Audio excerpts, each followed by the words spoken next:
నమస్కారం. Truth news కి స్వాగతం. హెడ్లైన్ చూద్దాం.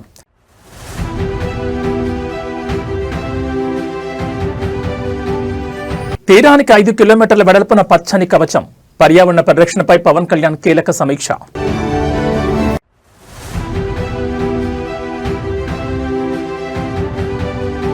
దయచేసి మన ఊరు మనబడి బిల్లులు చెల్లించండి. మండలిలో chairman Gutta shocking comments.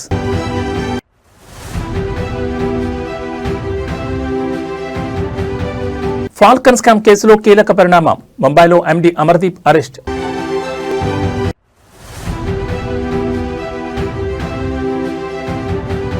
Delhi గాలిలో ప్రమాదకర సూపర్ బగ్స్. జేఎన్యూ పరిశోధనలో దిగ్భ్రాంతికర నిజాలు వెల్లడి. ఇక డీటెయిల్స్ చూస్తే great green wall of Andhra Pradesh ప్రాజెక్టుపై సచివాలయంలో అధికారులతో ఉప ముఖ్యమంత్రి పవన్ కళ్యాణ్ సమీక్షా సమావేశం నిర్వహించారు. ఈ సందర్భంగా ఆయన మాట్లాడుతూ ఏపీలోని గ్రేట్ గ్రీన్ వాల్ను 2030 నాటికి రాష్ట్రంలోని 1034 కిలోమీటర్ల తీర ప్రాంతాల్లో 5 కిలోమీటర్ల వెడల్పు గల గ్రీన్ బెల్ట్ను సృష్టికి నిర్దేశించిన పర్యావరణ ప్రాజెక్టు అన్నారు. తుఫాన్లు, సముద్ర మట్టం పెరుగుదల, కోత నుంచి రక్షించడానికి జీవన పర్యావరణ కవచం దీని ద్వారా ఏర్పాటు చేస్తున్నట్లు డిప్యూటీ సీఎం పవన్ కళ్యాణ్ పేర్కొన్నారు. ఇక జీవ వైవిధ్యం, జీవనోపాధిని పెంచేలా ప్రాజెక్టు నిర్మిస్తున్నట్లు డిప్యూటీ సీఎం పవన్ తెలిపారు. ఆఫ్రికన్ గ్రేట్ గ్రీన్ వాల్ నుంచి ప్రేరణ పొంది మడాడవులు, సరుగుడు, ఇతర ఉప్పు తట్టుకునే చెట్ల తోటలపై దృష్టి పెట్టినట్లు వెల్లడించారు. ఈ సమావేశానికి అటవీ పర్యావరణ శాఖ ముఖ్య కార్యదర్శి Kantilal Dande, principal conservator of forest PB చలపతిరావుతో పాటు ఇతర ఉన్నతాధికారులు హాజరయ్యారు.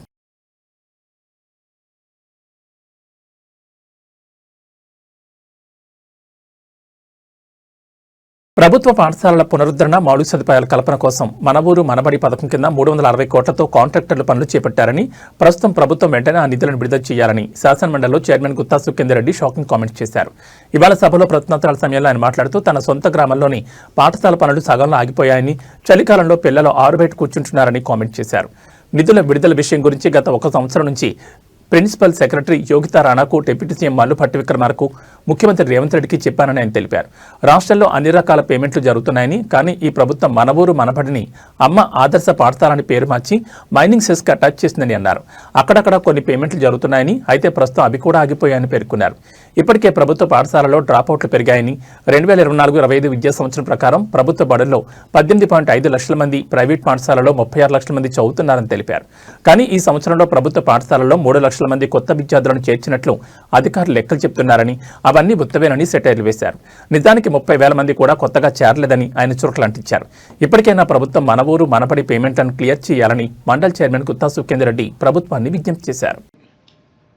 బడులలో మన ఊరు మనబడి అనేటువంటి కార్యక్రమానికి ఇప్పటికీ 360 కోట్లు ఇవ్వాలి. ఎగ్జాంపుల్ నా విలేజ్దే చెప్తున్నాను. వాడు సగం పని చేసి పెట్టాడు, పిల్లలంతా చెట్ల కింద కూర్చుంటున్నారు. చలికాలం వేడ కూర్చోవాలి చెప్పండి. నేను నా విలేజ్ విషయం ఇప్పటికి 1 ఇయర్ నుంచి చెప్తా ఉన్నాను. ఇక్కడ ప్రిన్సిపల్ సెక్రటరీ యోగితారాణి గారు కూడా ఉన్నారు. వారికి పర్సనల్ లెటర్ రాసినాను, డిప్యూటీ సీఎం గారికి చెప్పినాను, సీఎం గారికి చెప్పినాను. మీరు ఇంత పేమెంట్ చేస్తున్నారు, 360 కోట్లు మన ఊరు మనబడి చేసడం ఒక భాగం. 2, ఈ ప్రభుత్వం వచ్చినాక అమ్మ ఆదర్శ పాఠశాలను పెట్టినారు. దాన్ని మీరు ఏం చేసినారు, మైనింగ్ సెస్కు అటాచ్ చేసినారు. ఆ మైనింగ్ సెస్ వచ్చిన దగ్గర అయితేనే కొంత పేమెంట్లు ఇస్తున్నారు, లేని దగ్గర అవి కూడా ఆగిపోయినటువంటి పరిస్థితులు. కాబట్టి దీని మీద మనం ఫస్ట్ వాడు కూర్చునేదానికి రూము అవన్నీ వసతులు ఉంటే తర్వాత ఇప్పటికే మనకు గవర్నమెంట్ స్కూళ్ళల్లో డ్రాప్ అవుట్స్ ఎక్కువైపోయినాయి. మీరు మనం గతంలో చెప్పిన లెక్కల ప్రకారమే 24-25లో 18.5 లక్షల మంది ప్రభుత్వ పాఠశాలలో ఉన్నారు, 36 లక్షల మంది ప్రైవేట్ పాఠశాలలో ఉన్నారు. ఈ సంవత్సరం 3 లక్షల మంది చేర్చినామని చెప్పినారు, కానీ అది ఉత్తదే. 30,000 మంది కూడా కొత్తగా చేర్చుకోలేదు, లెక్కలు మాత్రం పంపిస్తున్నారు. దయచేసి ఈ మన ఊరు మనబడికి సంబంధించిన పేమెంట్స్ ఇవ్వండి. చిన్న చిన్న కాంట్రాక్టర్లు, ఎందుకనంటే విద్యా కమిటీ చైర్మన్ వాడు 3 ఏళ్ల కింద అప్పు తెచ్చి కడితే, మీకు చెప్తున్నాను, మా ఊరిలో 19 లక్షలు 20 లక్షలు బాకీ. వాడు బాధపడలేక నేను 5 లక్షలు ఇచ్చినాను వానికి. అదే నీ బిల్లు వచ్చిందని మళ్ళీ నాకు వాపసు తెచ్చియమని. ఇటువంటి పరిస్థితి ఉన్నది. రైతుల సమస్యలపై బీఆర్ఎస్ పోరాటం కొనసాగుతోంది. సోయాబీన్ పంటను కొనుగోలు చేయాలని డిమాండ్ చేస్తూ బీఆర్ఎస్ ఇచ్చిన పిలుపు మేరకు ఆదిలాబాద్ జిల్లాలో బంద్ కొనసాగుతోంది. ఈ బంద్కు అఖిలపక్ష రైతు ప్రజా సంఘాల నేతలు, వ్యాపార సంస్థలు మద్దతు ప్రకటించాయి. ఈ నేపథ్యంలో ఇవాళ తెల్లవారుజామున ఆర్టీసీ డిపో ముందు మాజీ మంత్రి చోకూరు రామన్నతో పాటు బీఆర్ఎస్ కార్యకర్తలు ఆందోళన చేపట్టారు. కేంద్ర రాష్ట్ర ప్రభుత్వాలు స్పందించి సోయాబీన్ పంటను కొనుగోలు చేయాలని బీఆర్ఎస్ నాయకులు నినాదాలు చేశారు. ఈ క్రమంలో అక్కడికి వచ్చిన పోలీసులు వారిని అడ్డుకున్నారు. దీంతో పోలీసులు బీఆర్ఎస్ నాయకుల మధ్య కాసేపు తోపులాట జరిగింది. కాగా డిపో ముందు బస్సులను అడ్డుకున్న చోకూరు రామన్న బీఆర్ఎస్ నాయకులను పోలీసులు అరెస్ట్ చేశారు. వారిని మావల పోలీస్ స్టేషన్కు తరలించారు.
విజయవాడ కనకదుర్గం ఆలయంలో పవర్ కట్ పంచాయతీ మళ్లీ ఉద్రిక్తమైంది. ఇంద్రకీలాద్రిపై పవర్ కట్ వివాదం ఇప్పటికే సీఎంఓ కార్యాలయం వరకు చేరుకుంది. దుర్గగుడి ఈవో సీనా నాయక్పై దేవాదాయ కమిషనర్ రామచంద్ర మోహన్ ఆగ్రహం వ్యక్తం చేశారు. మొన్నటి వరకు విద్యుత్ అధికారులు వర్సెస్ ఆలయ అధికారుల మధ్య ఉన్న వివాదం ఇప్పుడు ఈవో వర్సెస్ కమిషనర్ మధ్య పంచాయతీగా మారిపోయింది. అయితే నూతన సంవత్సర శుభాకాంక్షల సందర్భంగా కూడా ఈవో దేవాదాయ కమిషనర్ మధ్య మాటల యుద్ధం జరిగింది. సోషల్ మీడియా కథనాల ద్వారా మాత్రమే పరిస్థితి తెలుసుకోవాల్సి వచ్చిందని ఈవోపై దేవాదాయ కమిషనర్ రామచంద్ర మోహన్ ఫైర్ అయ్యారు. సీఎంఓ కార్యాలయం నుంచి వివరణ అడుగుతున్నారని ఈవోకు కమిషనర్ తెలిపారు. వాళ్లకు నేనేం సమాధానం చెప్పాలంటూ ఈవోను దేవాదాయ కమిషనర్ ప్రశ్నించారు. ఇంద్రకీలాద్రిలో ఈ పవర్ వివాదం ఇంకా ఏ స్థాయికి చేరుతుందో ఇప్పుడు అందరికీ ఆసక్తికరంగా మారింది.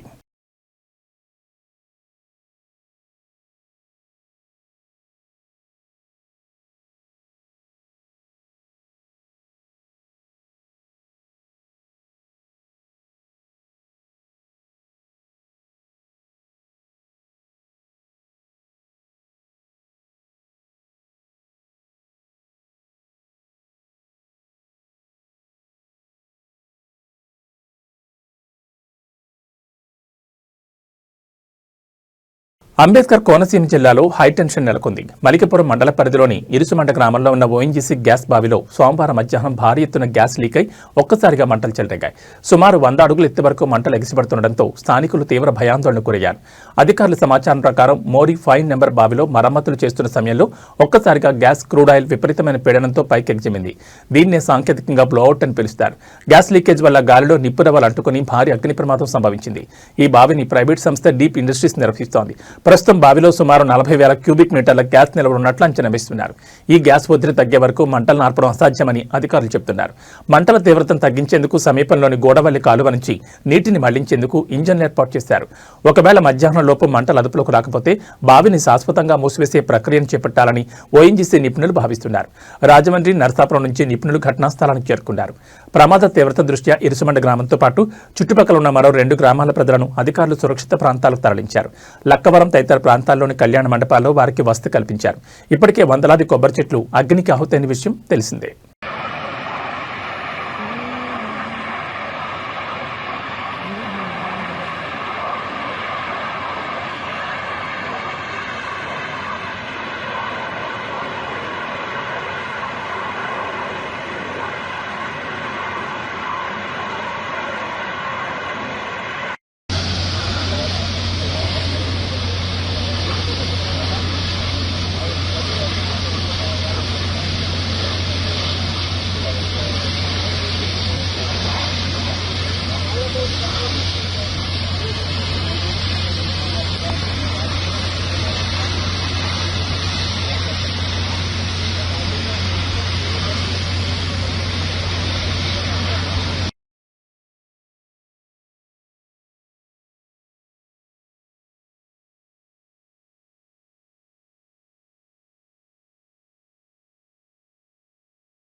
ఫాల్కన్ స్కామ్లో కీలక పురోగతి లభించింది. భారీ ఆర్థిక మోసానికి పాల్పడ్డ ఫాల్కన్ కంపెనీ ఎండీ అమర్దీప్ను తెలంగాణ పోలీసులు ముంబైలో అదుపులోకి తీసుకున్నారు. గల్ఫ్ దేశాల నుంచి ముంబైకి వచ్చిన అమర్దీప్ను అక్కడ ఇమిగ్రేషన్ అధికారుల సమాచారం మేరకు తెలంగాణ పోలీసులు అరెస్ట్ చేశారు. అమర్దీప్పై ఇప్పటికే లుకౌట్ సర్క్యులర్ జారీ చేయడంతో అతను భారత్లో అడుగుపెట్టిన వెంటనే అధికారులు అప్రమత్తమయ్యారు. డిజిటల్ డిపాజిట్ల పేరుతో దాదాపు 850 కోట్ల మేర ప్రజల నుంచి డబ్బులు వసూలు చేసి మోసం చేసినట్లు పోలీసులు గుర్తించారు. యాప్ బేస్డ్ డిజిటల్ డిపాజిట్లు, ఎంఎన్సీ కంపెనీలో పెట్టుబడులు, షేర్ మార్కెట్లో అధిక లాభాలు వస్తాయంటూ ప్రజలను నమ్మించి భారీ మొత్తంలో నగదు కొట్టేసినట్లు విచారణలో తేలింది. ఫాల్కన్ స్కామ్ వెలుగులోకి వచ్చిన వెంటనే అమర్దీప్ తన భార్యతో కలిసి చార్టెడ్ ఫ్లైట్లో దుబాయ్కి పరారైనట్లు పోలీసులు వెల్లడించారు. ఈ కేసులో ఇప్పటికే ఫాల్కన్ కంపెనీ సీఈఓతో పాటు అమర్దీప్ సోదరుని అరెస్ట్ చేసిన అధికారులు ప్రధాన నిందితుడైన అమర్దీప్ కోసం అంతర్జాతీయ స్థాయిలో గాలింపు చర్యలు చేపట్టారు. తాజాగా అమర్దీప్ను అదుపులోకి తీసుకోవడంతో కేసు విచారణ మరింత వేగవంతం కానుంది.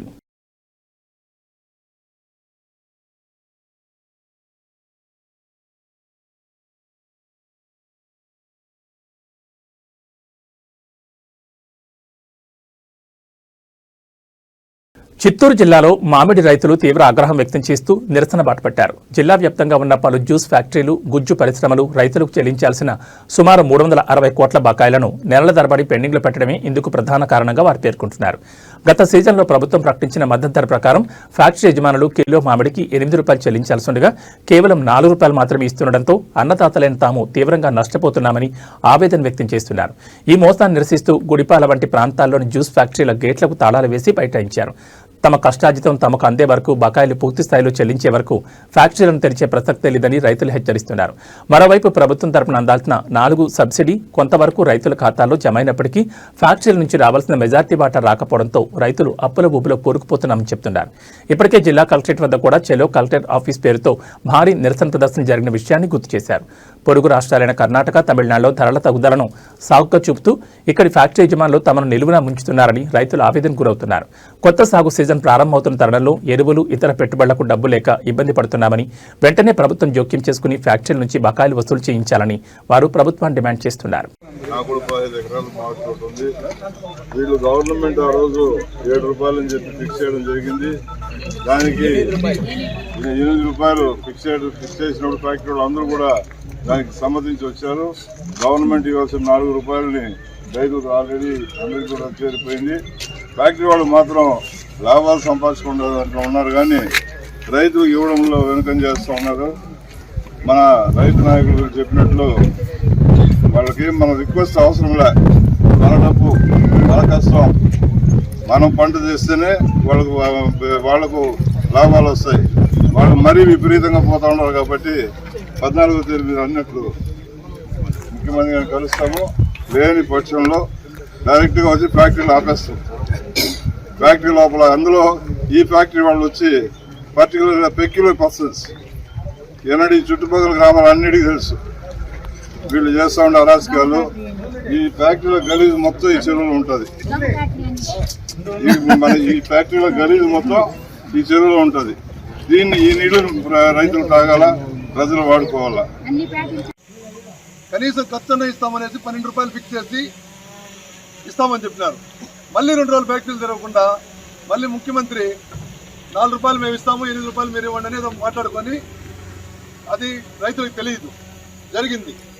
జరిగిన పరిస్థితిలో ఎవరైతే మనకు 12 రూపాయలు వస్తుంది కదా, రైతు తక్కువలో తక్కువ అంటాడు, తోలుదామని ఒక డెసిషన్కి వచ్చి సరే పోయినసారి 5 రూపాయలకి అమ్మినాము, 20 రూపాయలకి అమ్మినాము, ఈసారి 12 రూపాయలను వస్తే చాలే ఏదో ఖర్చులన్నా రాని అనే దీంతో పంట హార్వెస్టింగ్ చేసి అన్ని చేస్తే మళ్ళీ రకరకాలుగా ఎందుకు చేస్తారు ఈ సిండికేట్ అంటే రైతులు సిండికేట్ కాలేరా? ఈ విధంగా సిండికేట్లు అయ్యి ఇక్కడ కూడా ఏం జరిగిందంటే ఏదైతే ఇక్కడ మేనేజర్ గారు తురపు గారు ఉన్నారో కాసాకాడ మాతో చెప్పడం జరిగింది. ముఖ్యమంత్రి గారు రీజనబుల్ రేట్ ఫిక్స్ చేశారు, మాకు పర్వాలేదు, మేమంతా రేట్ ఇస్తామని చెప్పినారు. మళ్ళీ వారం తర్వాత వీళ్ళంతా సిండికేట్ అయ్యి ఇంతకుముందు ఇలాంటి పెద్ద ఫ్యాక్టరీలు ఒక లెవెల్గా జరుగుతూ ఉన్నాయి. ఇప్పుడు చిత్తూరు తూర్పు సైడు చిన్న చిన్న ఫ్యాక్టరీలు పెట్టేసి వాళ్ళు వీళ్ళు మేనేజ్ చేస్తున్నారు. మేనేజ్ చేస్తా లాస్ట్లో వీళ్ళ రేటు ఇష్టాన్ని తగ్గించుకుంటా వస్తా కృష్ణగిరిలో తగ్గిపోయింది, ఆడ తగ్గిపోయింది అనేసి. కృష్ణగిరిలో ఎందుకు తగ్గిపోతుంది? కృష్ణగిరిలో 13 ఫ్యాక్టరీలు ఉన్నాయి. ప్రతి సంవత్సరం కృష్ణగిరి వాళ్ళు 40-50 రూపాయలకి ఇక్కడి నుంచి కొనుక్కొని పోతారు. ర్యాంపులు పెట్టిందే కృష్ణగిరి వాళ్ళు చిత్తూరులో. మనకు ఎన్నోసార్లు ఈ ర్యాంపులు అంతా లేకపోతే మేము ఇంకా రేట్ ఇస్తామని చెప్తారు ఈ ఫ్యాక్టరీ వాళ్ళు. ఎప్పుడో రేట్లు ఎక్కువ ఉండేటప్పుడు ఇప్పుడు అదే కృష్ణగిరి సాకు చూపించి ఇక్కడ దోచుకుంటూ ఉన్నారు. ఇది మంచి పద్ధతి కాదు. ఏదైతే ఈసారి గవర్నమెంట్ మధ్య మార్గంగా రేటు ఫిక్స్ చేసిందో దాన్ని అమలు చేయాలి. దాంతో కూడా 6 నెలలు లేట్ చేసిన దానివల్ల ప్రతి సంవత్సరం. అనంతపురం జిల్లాలోని పెద్దపప్పూరు మండలం నామనంకపల్లిలో గ్రామ జాతర ఘనంగా జరుగుతోంది. ఈ జాతరకు పుర ప్రముఖులతో పాటు రాజకీయ ప్రముఖులు హాజరవుతున్నారు. వైసీపీ మాజీ ఎమ్మెల్యే కేతిరెడ్డి పెద్దారెడ్డి నామనంకపల్లిలో జరుగుతున్న గ్రామ జాతరకు హాజరయ్యేందుకు బయలుదేరారు. ఈ క్రమంలో ఆయనను జాతరకు వెళ్లడానికి పోలీసులు అభ్యంతరం తెలిపారు. అదే సమయంలో అక్కడకు జేసీ ప్రభాకర్ రెడ్డి, అస్మిత్ రెడ్డి జాతరకు వస్తున్నారనే సమాచారం ఉందని పోలీసులు పేర్కొన్నారు.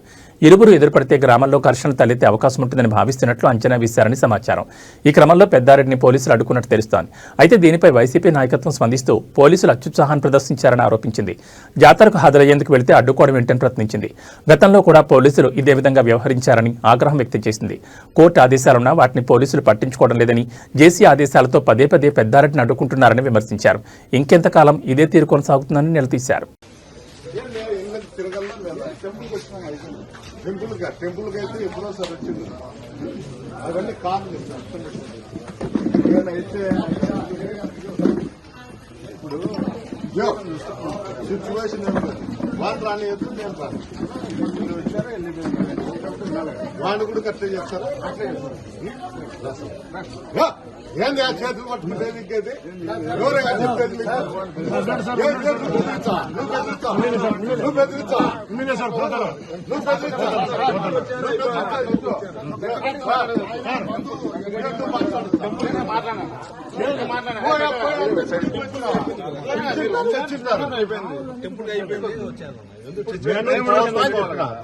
చూసిపోతా.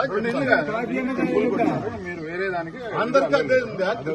అల్లో లేదు, వేరే దానికి లేదు. టెంపుల్ దర్శనం ఎవరు చెప్పినారు? అల్లో లేదు. నేనే చెప్తాను. పోలీస్ ఆఫీసర్ మీ ఆఫీసర్ మీ ఆఫీసర్ సిచ్యువేషన్ నేను కంట్రోల్ చేసుకోవాలి. ఆ సిచ్యువేషన్ నేను కంట్రోల్ చేసుకోవాలి. అట్లా నేను చెప్పాను. టెంపుల్ వచ్చారు ఇదే అయిపోయారు, వెళ్ళండి అని చెప్పాను. ఇప్పుడు దాన్ని కోఆపరేట్ చేయండి. నేను కాదండి.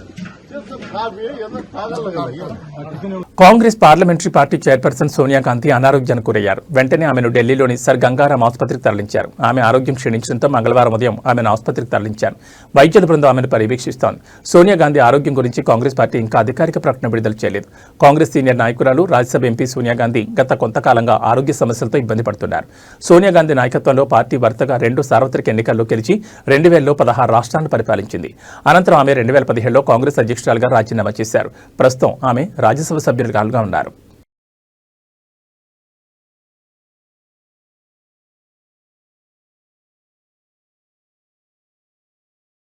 తిరుమల తిరుపతి దేవస్థానం బోర్డు పరకామణి చోరీ కేసులో నివేదికపై ఏపీ హైకోర్టు అసంతృప్తిని వ్యక్తం చేసింది. పరకామణి చోరీ కేసు నేపథ్యంలో అలాంటివి జరగకుండా మెరుగైన ప్రత్యామ్నాయ విధానాలపై నివేదిక ఇవ్వాలని గతంలో న్యాయస్థానం ఆదేశాలిచ్చింది.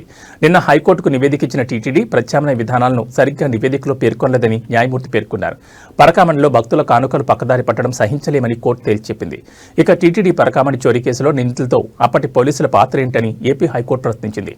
అయితే కొందరు పోలీసులు నిందితులతో చేతులు కలిపారని న్యాయస్థానానికి ప్రభుత్వం తరపు లాయర్ తెలిపారు. వారిపై శాఖాపరమైన చర్యలు తీసుకోవాలని హైకోర్టు ఆదేశాలు జారీ చేసింది. ఇక ఆదాయానికి మించిన ఆస్తులు పరిశీలించాలని సిఐడిని ఆదేశించింది.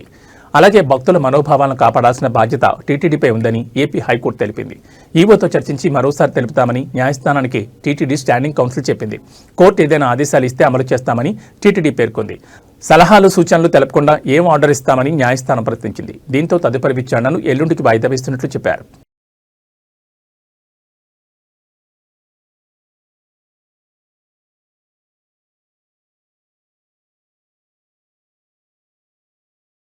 దేశ రాజధాని ఢిల్లీని శీతాకాలంలో కమ్మేసే విషపూరిత పొగమంచు కేవలం శ్వాసకోశ ఇబ్బందులనే కాకుండా అంతకు మించిన ఆరోగ్య విపత్తును మోసుకొస్తోందని తాజా అధ్యయనం హెచ్చరించింది. జవహర్లాల్ నెహ్రూ యూనివర్సిటీ పరిశోధకులు నిర్వహించిన అధ్యయనంలో ఢిల్లీ గాలిలో యాంటీబయోటిక్స్ను సైతం ఎదిరించే సూపర్ బగ్స్ ఉన్నట్లు తేలింది. నేచర్ సైంటిఫిక్ రిపోర్ట్స్ జర్నల్లో ఈ వివరాలు వెల్లడయ్యాయి. పరిశోధకులు ఢిల్లీలోని రద్దీ మార్కెట్లు, మురికివాడలు, నివాస ప్రాంతాలు, మురుగునీటి శుద్ధి ప్లాంట్ల వద్ద గాలి నమూనాలను సేకరించారు. శీతాకాలంలో కాలుష్యం గరిష్ట స్థాయికి చేరుకున్నప్పుడు ఈ బ్యాక్టీరియా కౌంట్ ప్రతి క్యూబిక్ మీటర్కు 16,000 కాలనీ ఫార్మింగ్ యూనిట్లుగా నమోదైంది. ఇది ప్రపంచ ఆరోగ్య సంస్థ సూచించిన సురక్షిత పరిమితి కంటే 16 రెట్లు ఎక్కువ. వర్షాకాలంలో వర్షాల వల్ల ఈ ప్రభావం కొంత తగ్గినప్పటికీ శీతాకాలంలో తక్కువ ఉష్ణోగ్రత, తేమ కారణంగా ఈ సూక్ష్మజీవులు గాలిలో ఎక్కువ కాలం జీవిస్తున్నాయి. గాలిలో గుర్తించిన బ్యాక్టీరియాలు అధిక భాగం స్టెఫిలోకాకస్ రకానికి చెందినవి. ఇవి సాధారణంగా చర్మ వ్యాధులు, న్యూమోనియా, రక్తంలో ఇన్ఫెక్షన్లకు కారణమవుతాయి. వీటిలో 73% బ్యాక్టీరియా బహుళ యాంటీబయోటిక్స్ ను తట్టుకునే సామర్థ్యాన్ని కలిగి ఉండడం ఆందోళనకరం. ప్రాణాధారమైన మెథిసిలిన్ వంటి మందులను కూడా ఇవి లొంగడం లేదని MECA అనే జన్యు ఉనికి ద్వారా శాస్త్రవేత్తలు ధృవీకరించారు.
కాంగ్రెస్ పార్టీ సీనియర్ నేత, కేంద్ర మాజీ మంత్రి సురేష్ కల్మాడి కన్నుమూశారు. కొంతకాలంగా అనారోగ్యంతో బాధపడుతున్న ఆయన పూణేలోని తన నివాసంలో ఈరోజు తెల్లవారుజామున 3:30 తుది శ్వాస విడిచారు.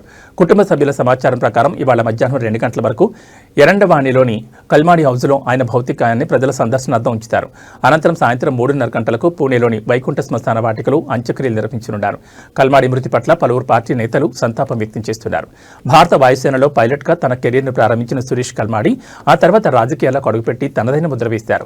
పూణే నుంచి పలుమార్లు లోక్సభకు ప్రాతినిధ్యం వహించి కేంద్ర రైల్వే శాఖ సహాయ మంత్రిగాను బాధ్యతలు నిర్వర్తించారు. ఒక దశలో పూణే రాజకీయాల్లో అత్యంత శక్తివంతమైన నేతగా, కింగ్ మేకర్గా ఆయనకు పేరుండేది. రాజకీయాలతో పాటు క్రీడా రంగంలోనూ కల్మాడి కీలక పాత్ర పోషించారు. భారత ఒలింపిక్ సంఘం అధ్యక్షుడిగా సుదీర్ఘకాలం పనిచేశారు. ఆయన నేతృత్వంలోనే 2010లో ఢిల్లీలో కామన్వెల్త్ క్రీడలు జరిగాయి. ఈ క్రీడలు ఆయనకు మంచి గుర్తింపు తెచ్చినప్పటికీ ఆ తర్వాత కొన్ని వివాదాలు ఆయన రాజకీయ జీవితంపై ప్రభావం చూపాయి.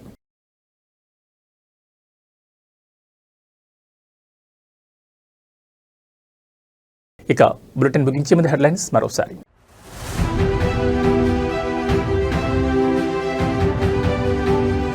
తీరానికి 5 కిలోమీటర్ల వెడల్పున పచ్చని కవచం, పర్యావరణ పరిరక్షణపై పవన్ కళ్యాణ్ కీలక సమీక్ష.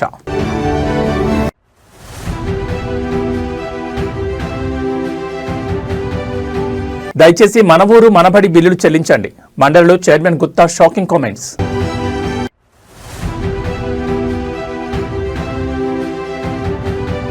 ఫాల్కన్ స్కామ్ కేసులో కీలక పరిణామం, ముంబైలో ఎండీ అమర్దీప్ అరెస్ట్.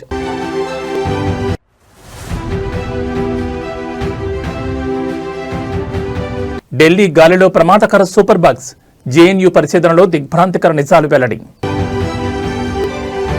ఇవి బులెటిన్ విశేషాలు. నమస్కారం.